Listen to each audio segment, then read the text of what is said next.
Hey, good morning, everyone, and echoing Michelle's thanks for joining us here. And I think you're in for a treat.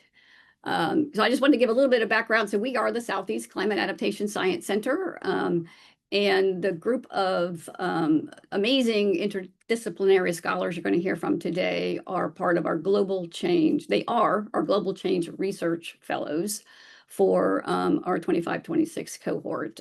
So they're interdisciplinary and from multiple universities and are doing work already engaged in some research that's related to the mission of the Southeast CASC, which is to support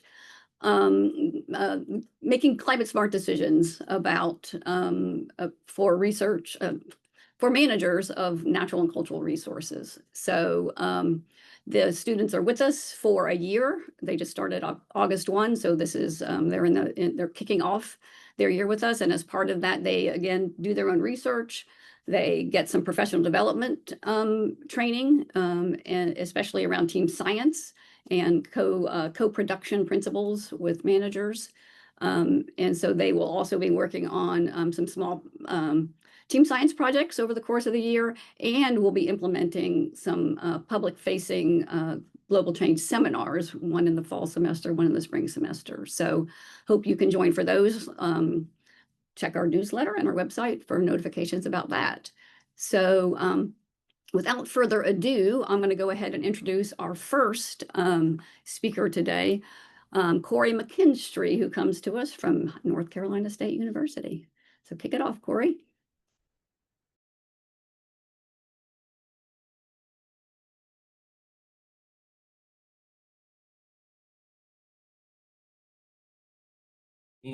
All right, everybody can hear and see me okay? See my screen? Perfect. Yep. Cool. All right, ready?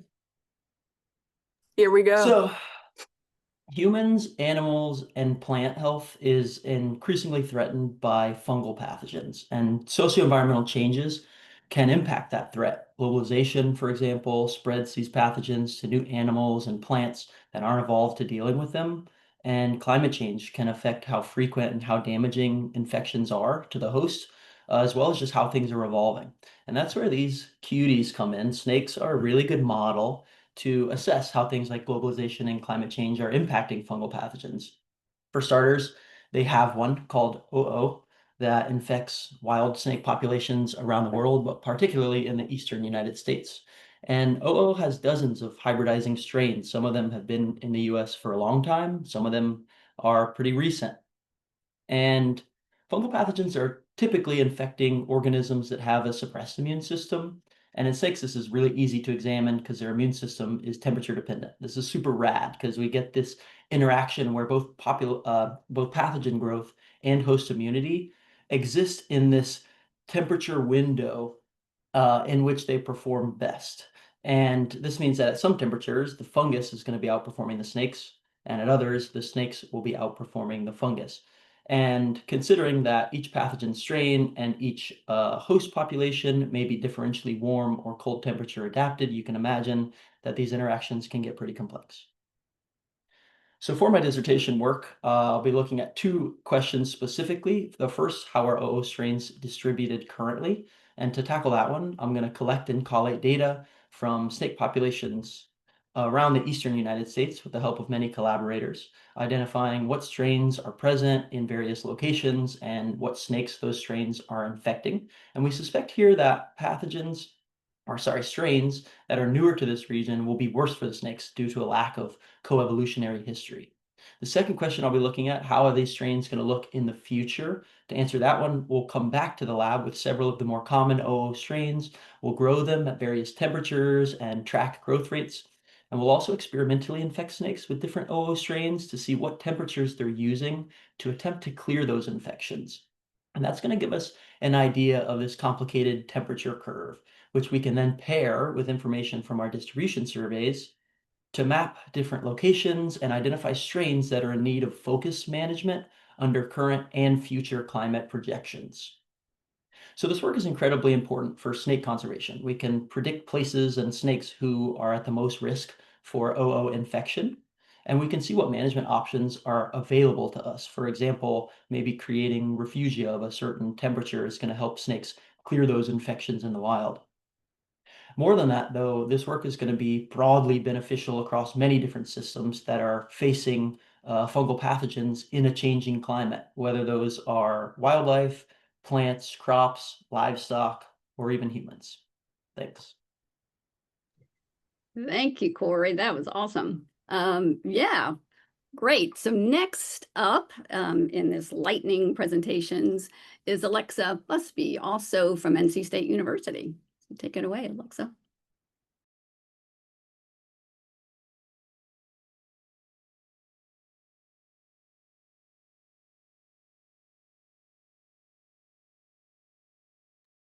Hold on, you're muted. Yep. And there Okay. you Good morning, everyone. As Carrie said, I'm Alexa, and I'm a PhD student in the Statistical Ecology and Forest Science Lab at North Carolina State. And my research uses statistical models to understand the response of herpetofauna to climate change, as well as how environmental conditions influence their population dynamics. The ultimate goal of my research is that my models can inform effective adaptation strategies for the conservation of these unique species. Both amphibian and reptile populations are declining globally at an alarming rate. Previous studies have identified that habitat destruction was a primary cause of these declines, but newer research has shown that climate change is an emerging threat and can exacerbate other causes of decline like land use change, fire, and disease.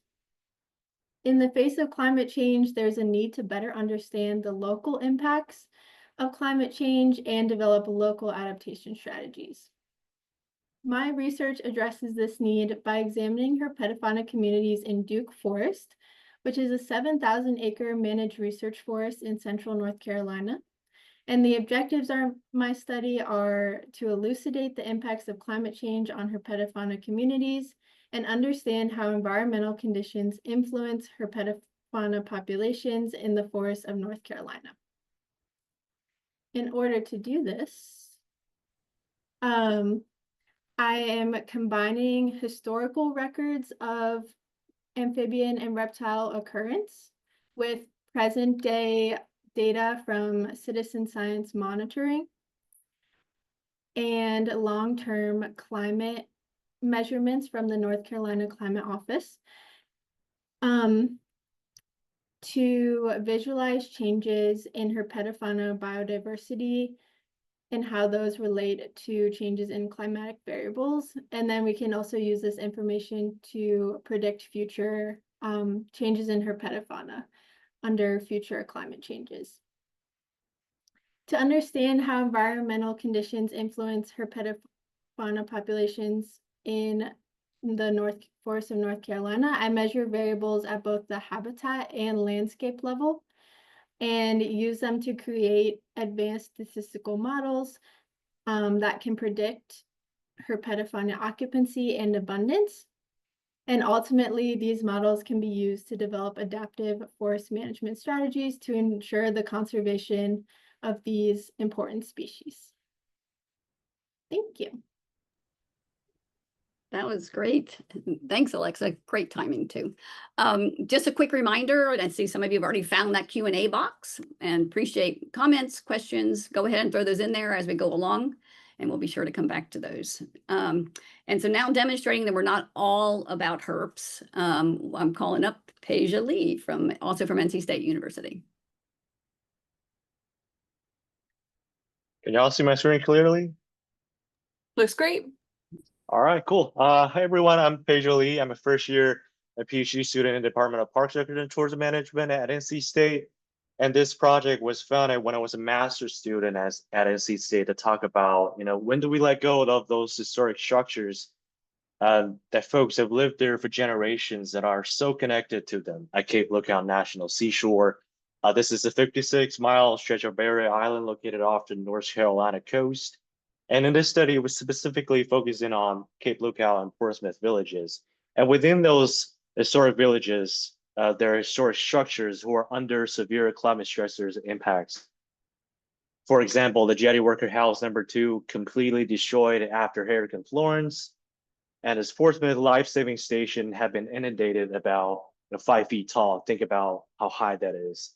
And the Walker Stratton house, the external siding had been damaged during Hurricane Dorian. So with all those consequences, we were really interested to understand how community respond to those stressors and impacts. So we conducted a survey. We sent out to our folks, our Corson Waterfowl Museum and Heritage Center, and the Friends of Portsmouth Islands. And we were really interested in understanding, their preferences for the post-storm actions. Either you want to fully recover the buildings, or you only restore a part of it to make it less vulnerable to future storms. And we can see they all prefer recovery, and there isn't a substantial changes across different timeframes, regarding timeframe. 10 years or 20 years from now, there weren't substantial change. And they were pretty ambivalent about, retention, that only restoring a part of it to make it less vulnerable to storms.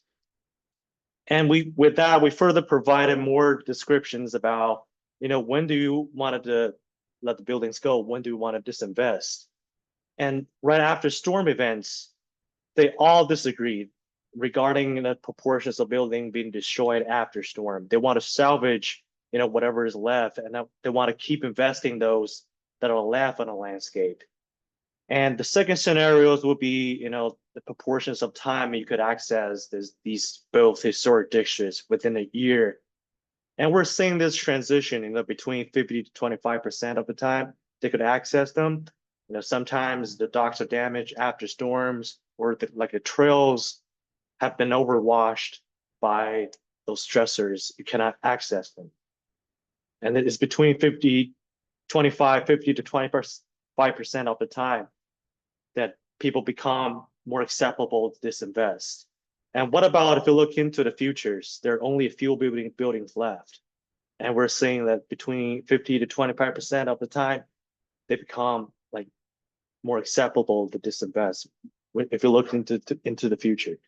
So with all those information, I have two takeaway messages for you. Number one is about storm is synonymous with recovery, and outside of storm, with access is less certain, just less to see, and they become more open to disinvestments. Thank you. Thank you, Peizhe. Interesting work out on the coast. So now I'm going to call up Brennan Kurosad, who is a master's student here at NC State University as well. Take it away, Brennan. Hello, my name is Brennan Kurosad, and I'm a master's student at NC State University.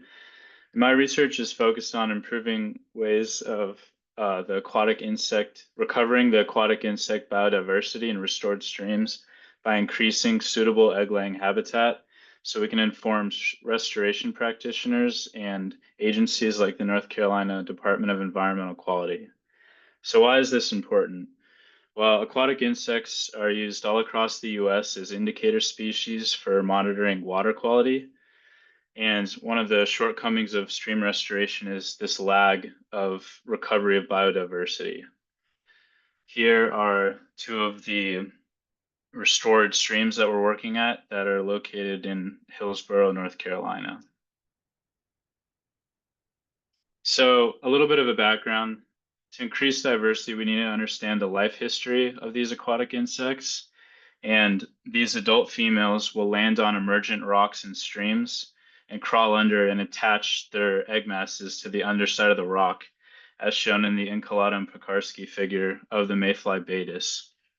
This middle photo is demonstrating that these different animals and species will lay different types of egg masses, circled in the center photo. And this third photo shows two caddisflies kind of crawling under a rock. I kind of caught them in the act and took a photo. So previous research has shown that these females actually display selective behavior when selecting this habitat. Typically, they choose larger rocks and fast-flowing riffles away from the edge that are unembedded. However, simply adding rocks to streams is not sufficient because these rocks tend to roll and are hydrologically unstable. So we're addressing this by working with the Department of Biological, Agriculture, and Engineering Department at NC State And we're going to use our ecological side and their hydraulic modeling side to kind of help figure out the best informed positioning of these rocks. So our objectives are to census the rocks in the streams and determine kind of these best characteristics. Then with their models, we're going to create a before and after comparison with our informed positioning of these rocks. And then when it's successful, we'll be able to inform stream restoration practitioners like Wildlands Engineering and the North Carolina Department of Environmental Quality on how to improve this stream restoration. Thank you.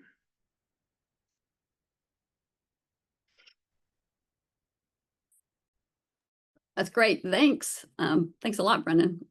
Interesting work. So moving out of the stream, we're going to come over to Payton DeMay, also at NC State University in the College of Natural Resources. Take it away, Payton.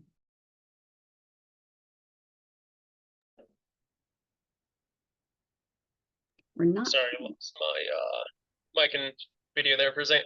There you Hey go. y'all, I'm Payton DeMay, current graduate student at NC State, and my work focuses on the intersection of people, wildlife, and a changing world. As climate shifts and cities sprawl, so too do wildlife habitats. This means large carnivores like mountain lions are beginning to move into landscapes they haven't occupied in centuries. My thesis asks a simple but pressing question: how will people respond as predators arrive and conflict occurs? My first chapter looks at mountain lion conservation in Nevada. Mountain lions are expanding their range east in the United States, raising tensions in areas where people are unaccustomed to living alongside them. Understanding how to resolve these tensions now, in places where mountain lions are already present, helps us prepare for the future. Tolerance isn't uniform, though. It depends on a mix of factors like values, intentions, livelihoods, and whether people feel heard in the decision-making process. To untangle this, I investigate how people's self-reported identities, such as hunters, livestock owners, or conservationists, shape their support for mountain lion conservation. I will also examine how different management strategies affect public support for proactive conservation. The goal here is not just to record conflict, but to identify what builds trust, stewardship, and coexistence. And as climate-driven range shifts bring mountain lions and other predators into new areas, managers will need to know which approaches should be attempted to prevent conflict before it escalates. My second chapter takes me to the Mara region in Kenya, where lions and people have lived together for millennia. Here I analyze how tourism engagement and livelihood influence tolerance. Tourism is one of the few direct benefits local communities received from living alongside lions, and the results were clear. Communities with closer connections to tourism showed greater support for lion conservation and were significantly less likely to support lethal killing of lions, and that was ultimately to solve conflicts. This reveals an important lesson, though. Conservation isn't just about ecosystems, it's also about people's livelihoods and cultures. By linking predator presence to cultural pride, income, and opportunity, tolerance for lions grew. Impacts on humans and wildlife are not mutually exclusive. My research highlights that preparing for a changing climate means preparing society to coexist with new species as they enter our landscapes. Identifying socially suitable habitats where people are willing to live with large carnivores will be just as important as identifying ecological suitability for them. Ensuring human well-being and predator survival as climate change reshapes our backyards is essential for a sustainable, healthy, and biodiverse future.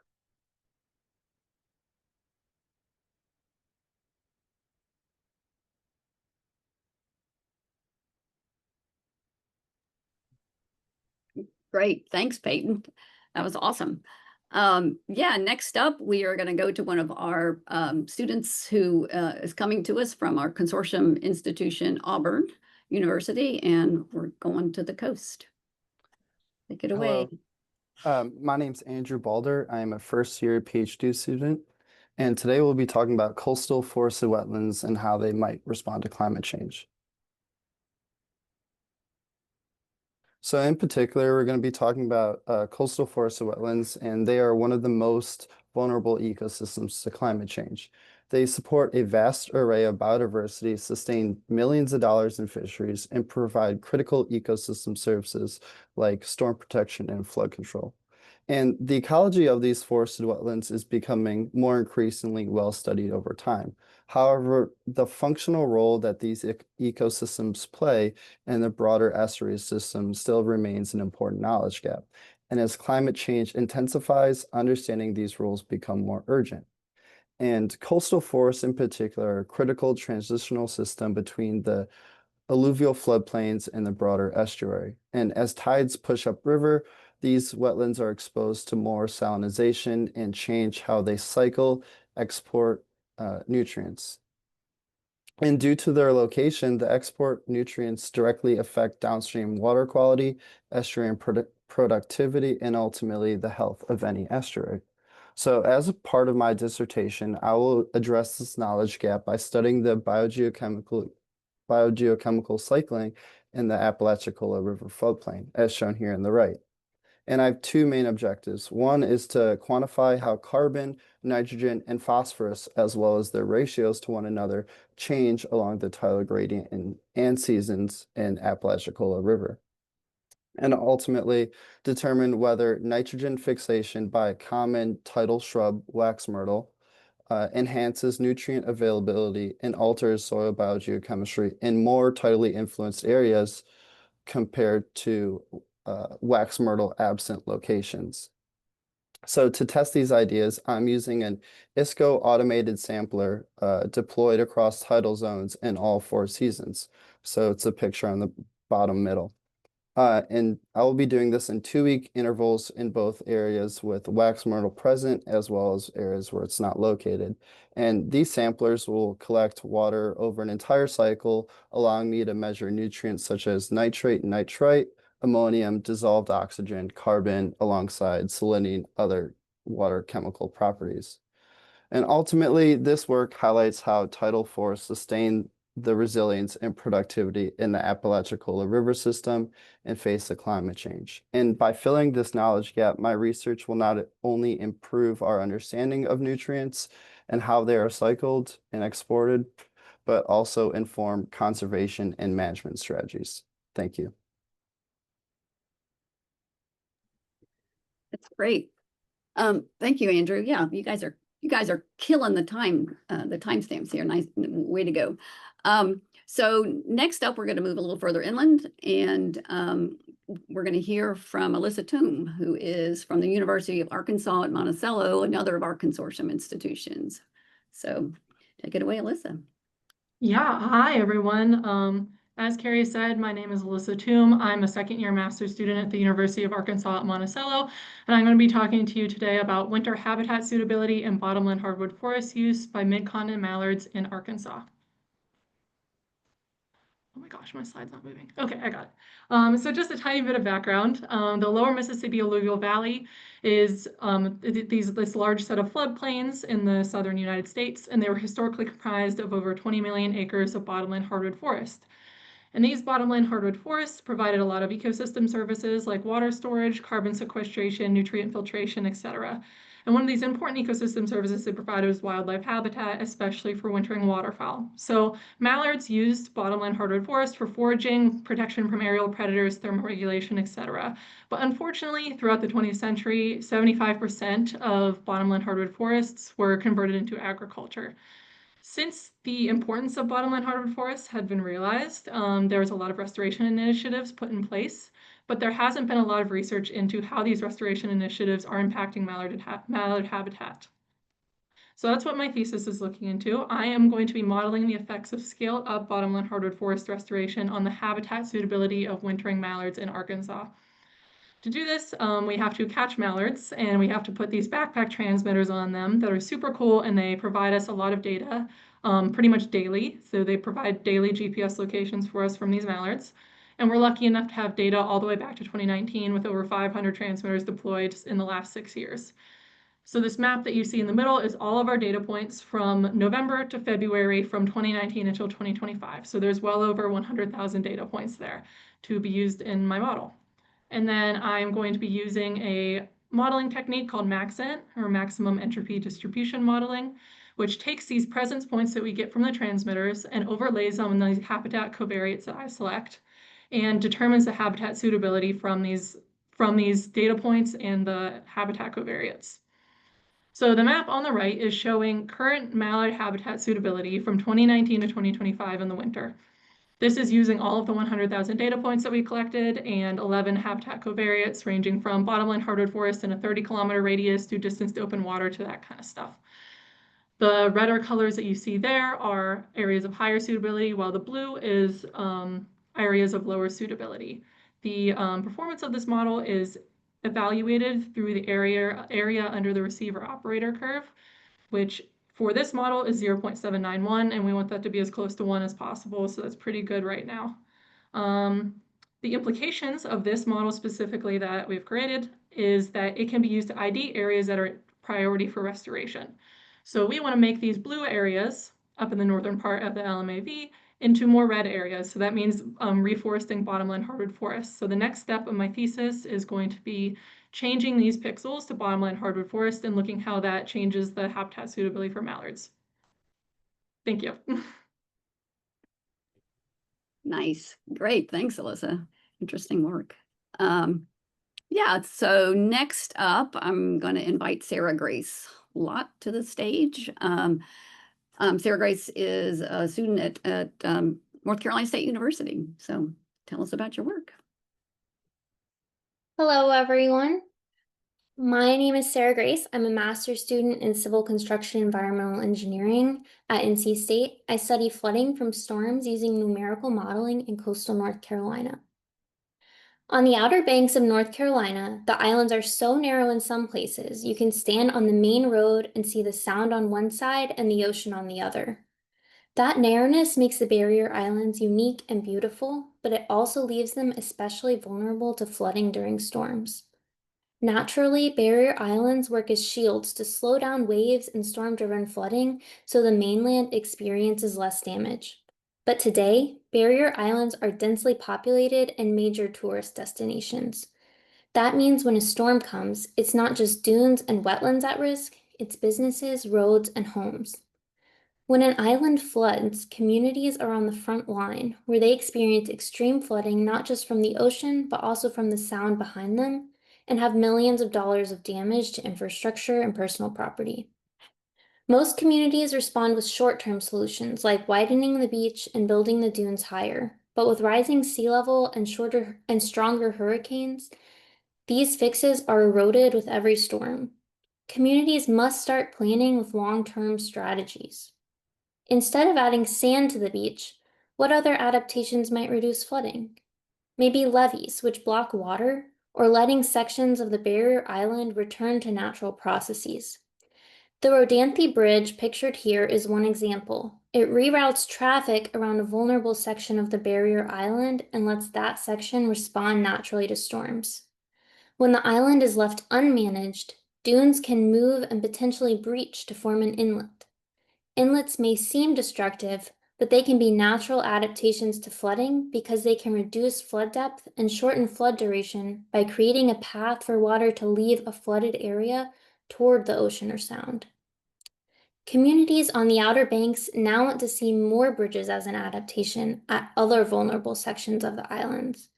They want to know if an inlet forms, how does their flood risk change? Using a storm surge model, I can predict flooding from any storm at any location where an inlet may form. My work shows that in some vulnerable sections of the island, allowing an inlet to form beneath a bridge increases flooding from storms by half a foot in the neighboring community. But at other sites where I formed an inlet, the storm flood height was reduced from over 6 feet to 4.5 feet, and floodwaters reduced 25% faster. This modeling, combined with local knowledge from community members, can lead to ideas about where implementing adaptations, like letting inlets form naturally, may be beneficial during storms, and where it may not. By modeling future scenarios, my research is helping coastal communities in North Carolina to imagine a more resilient future in the face of extreme storms. Thank you. Thank you, Sarah Grace. That's awesome. Next up is Graham Lewis, who's a new PhD student here in the College of Ag and Life Sciences at NC State University. Graham, tell us what you're up to. Ooh, good morning, everybody. So, our planet is constantly changing, and Earth system models help us understand how. But the ways we develop and publish our models often don't allow them to change with the planet. Therefore, in our research, we connect models to live streams of data so their predictions can reflect the most current information available. First, let's look at what a traditional Earth system modeling workflow might look like. A researcher wants to model the relationship between temperature and corn yield in Illinois. They collect all the relevant data, represented here by this Google satellite image, spend a few weeks wrangling the data, calibrate the model, and publish their findings. This approach is like a still photograph. A researcher takes a snapshot of the process, capturing as much resolution as the existing data and model allow. There are a few problems with this workflow. First, the time the researcher invested in collecting and wrangling the data, building the model, calibrating parameters, and analyzing results is important to further the understanding of the system they're investigating, but it doesn't build infrastructure to help in the application of that understanding. When someone else wants to apply their model to a new context, they too have to invest weeks or months just to get things up and running. Secondly, the model and the data it uses don't change with a world that is in constant flux. As new mechanisms are uncovered and data generated, their integration means our researcher must start from the top and repeat the whole cumbersome process again and again. So, what's the alternative? Well, by using application programming interfaces, or APIs for short, we can construct a direct bridge between our analytical models and the live data streams that describe the world. You can think of APIs as a shared language between computer programs that allows them to talk to each other. Organizations like the USDA, NEON, and NASA have created APIs for their vast environmental data repositories, which allow a computer program to request data using a simple and standardized interface. Now, imagine a model implementation that looks like this. Every morning, our program automatically asks NASA's API for the weather forecast and updates its yield prediction using the new information. At the end of each harvest season, the program asks the USDA for the reported corn yield, and then tunes itself to more closely match the real-world values. But that's not all we can do. Let's say a new researcher is interested in applying our model to cotton yields in North Carolina. Instead of downloading terabytes of data and creating a new modeling pipeline, all they need to do is change a few lines of code to ask NASA and the USDA for the relevant data. So, some key benefits. This dynamic approach has a couple clear benefits for researchers. Models always use the latest data, enabling continuous automated calibration. It's more reproducible because it removes manual download and wrangling steps, which can damage traceability and integrity. Lastly, because the data are standardized, the models can more easily be adapted to new applications. For stakeholders, this means access to real-time decision support, whether it's a farmer adjusting planting strategies or a policymaker assessing drought risk. The answers they get are based on what's happening today, not 6 months ago. By connecting models directly to live data, we transform them from static reports into living tools that adapt with the planet and guide decisions when they matter most. Thanks. Great, thanks, Graham. Interesting work. And now I'm going to move over to the University of Arkansas at Monticello for the student Asmit Neupane. Take it away, Asmit. Hi everyone, I'm Asmit Neupane from the University of Arkansas at Monticello, and my research is vulnerability of bottomland red oaks to climate variation in the lower Mississippi Alluvial Valley. Bottomland hardwood forest is one of the most important ecosystems in lower Mississippi Alluvial Valley because it helps in carbon storage, watershed management, and biodiversity conservation. This forest once used to span over 20 million acres of land in the southern United States, but since the 1800s, these forests were massively converted into agricultural land, and that led to habitat fragmentation. The map showing on the right is the bottomland hardwood forest of Arkansas, which is my study area. Now they have a new challenge, and that is climate change. With the changing climate, this forest, the temperature is increasing. My slide is not working, sorry. The temperature is increasing, and the temperature is increasing, and that will lead to more frequent flooding and longer droughts. And that is what we are asking. How are these forests going to respond in the future climatic scenario? Our objective is to develop two different drought vulnerability map and to find the growth and physiology response of these bottomland red oaks to climate change. For that, we are selecting two species, willow oak and cherry bark oak. Willow oak is found in lower elevation and it is adapted to wet condition, while cherry bark oak is found in higher elevation and it is adapted to drier condition. So these two species gives us the perfect range that is two differing flood tolerance level and two different elevation layer. So this is our experimental setup, and for this we are using dendrochronological research. We are collecting 400 cores from 10 sites within Arkansas, and we are using WinDendro software.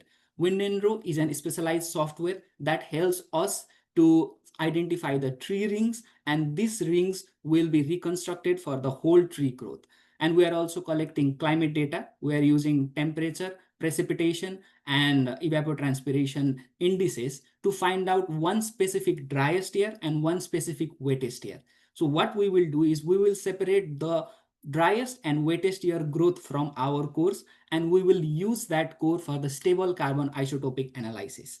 And from there, we can find out if those trees were really stressed or not in those years of extreme flooding and drought conditions. Likewise, we will also develop a drought vulnerability map using Landsat 8 images, which is a new innovation because currently there is MODIS map for drought map. Now we will use Landsat image, and the outcome of this research will help to choose the species-specific response of bottomland hardwood forest, of two bottomland hardwood forests. Then it will help the land managers for the species selection with changing climate and drought response. Thank you so much, and I'm sorry my slide did not work pretty well, so thank you. I think you managed to give us the true story anyway, Asmit. Thank you. Nicely done. Next to the stage is Maggio Laquidara. I'm sorry, Maggio. I'm sure that I just butchered that. Apologies. And we're going to be talking about trees in urban areas. So, absolutely. Hello, everybody. My name is Maggio. I am a student at North Carolina State University, and I'm working with Dr. Meredith Martin on this project that is all about reviewing all the data that is available about urban forest management in the Southeast US. Before we start, what are really urban forests?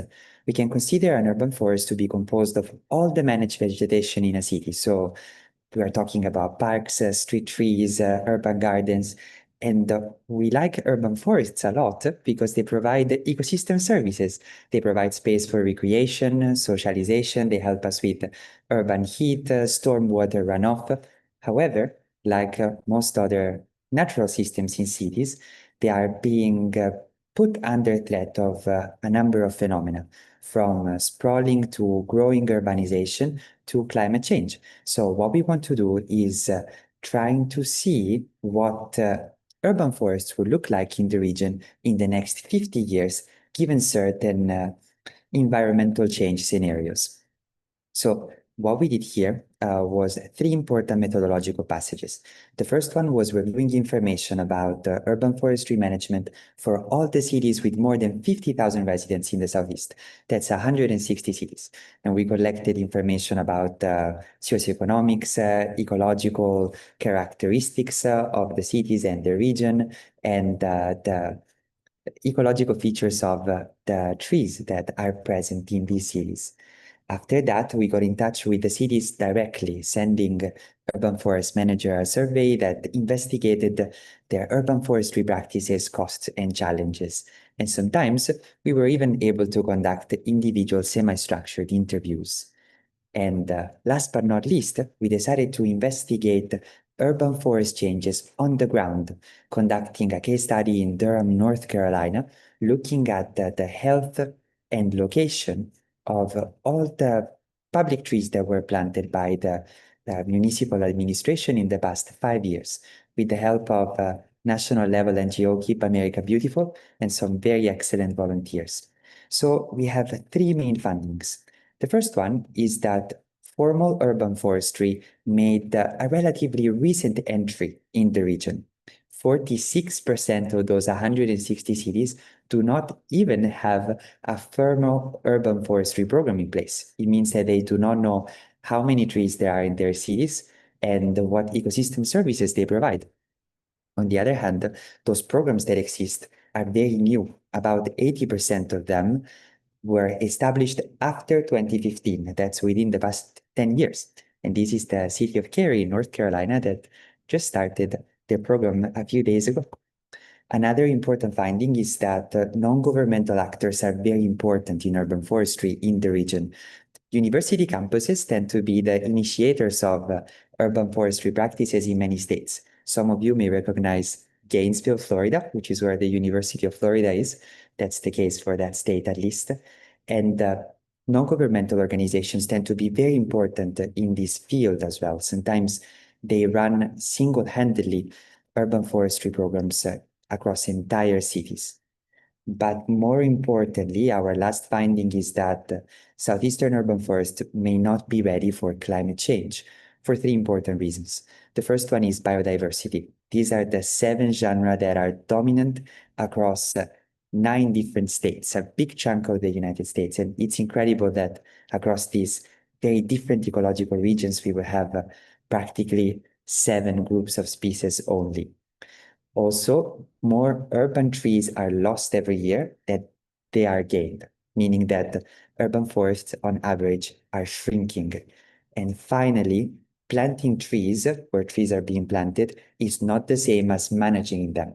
So many trees are planted, but actually very few get to survive. And these are our findings. And thank you very much for your time. Whoops, thank you, Maggio. That was great. And I'm going to invite next to the stage Sam Holberg, also from NC State University. And yeah, tell us what you're working on in your project. Sam? Awesome. I am Sam Holberg, a PhD student in bio and ag engineering at NC State. So we all know coastal areas are becoming increasingly vulnerable to the effects of climate change. Things like sea level rise and the increased frequency of extreme events are altering the morphodynamics or sediment transport along our coast. Understanding how this sediment transport is changing is really important for coastal stakeholders so they can predict the far future and the near future of what our coast looks like. So my thesis is around advancing this predictability of some coastal physical processes through the combination of field measurements and numerical modeling. So we're looking at 2 coastal physical processes. The first is hurricane barrier breaching. So when extreme events occur, they can increase the storm surge and wave energy along barrier island chains. This erodes the dunes and can cause a tidal inlet to form.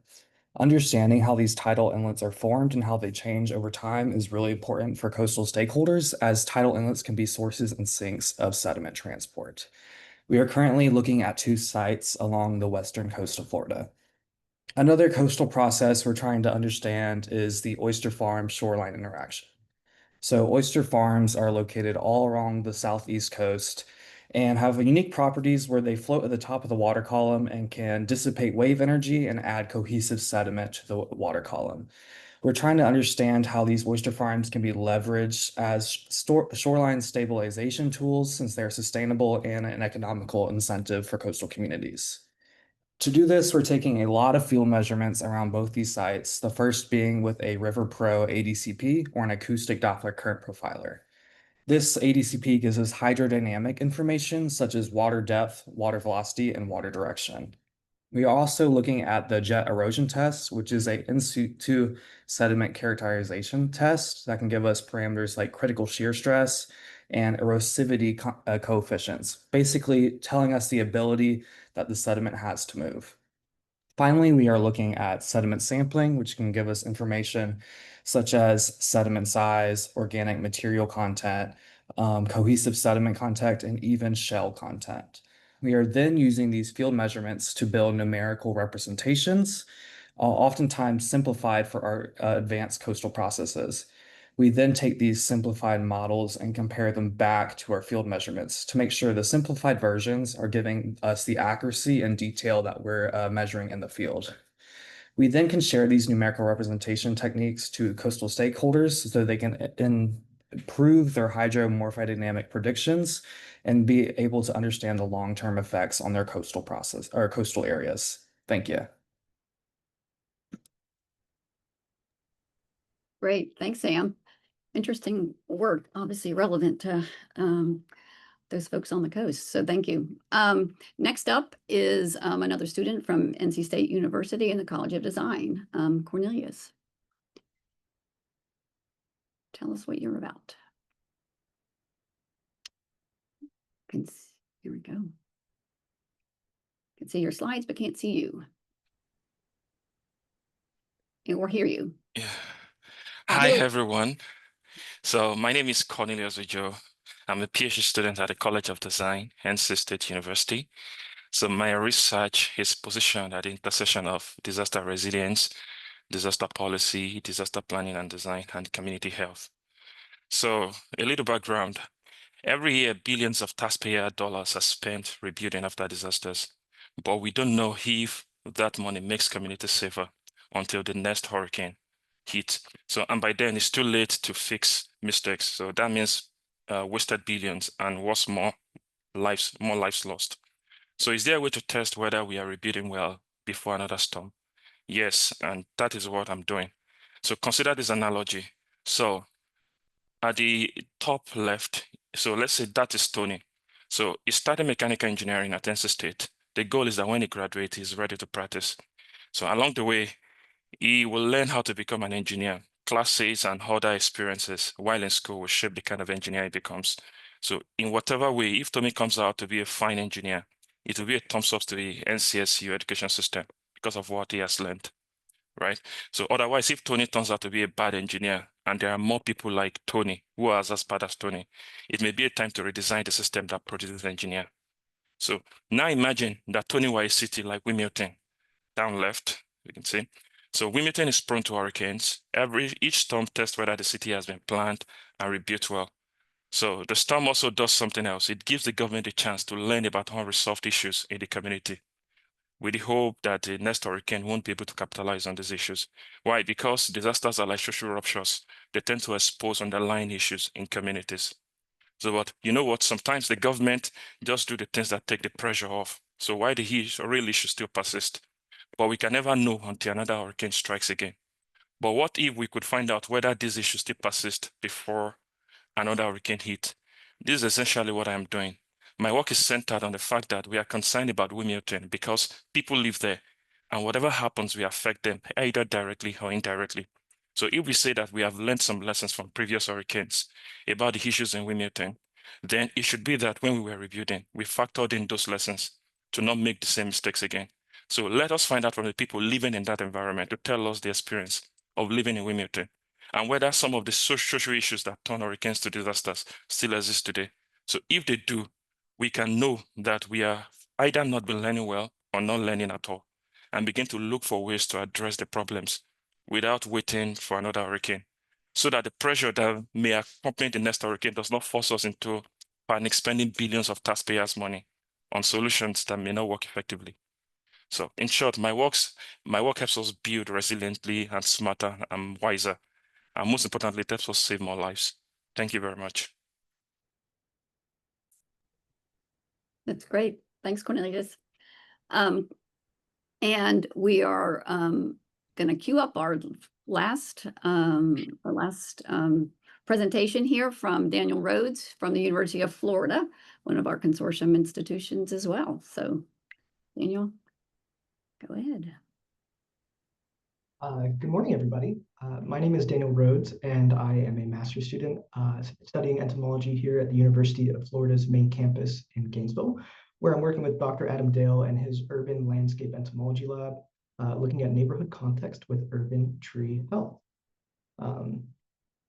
Now, urban forests, which are just all the vegetation within a given city, primarily the trees, are a huge portion of the landscape that my lab studies, and that's for a good reason. Urban forests provide shade and cooling through their canopy, They help to improve air quality, they manage stormwater, and they're one of the largest, if not the largest, sources of biodiversity within a given city. And that's not all they do. They also directly, maybe even indirectly, benefit people's mental health by people being in and around these urban trees. And cities know this, so they are investing significant resources to plant and maintain these trees. But many don't reach maturity. So improving survival is a practical way to increase these benefits and make good use of these cities and planting organizations' limited budgets.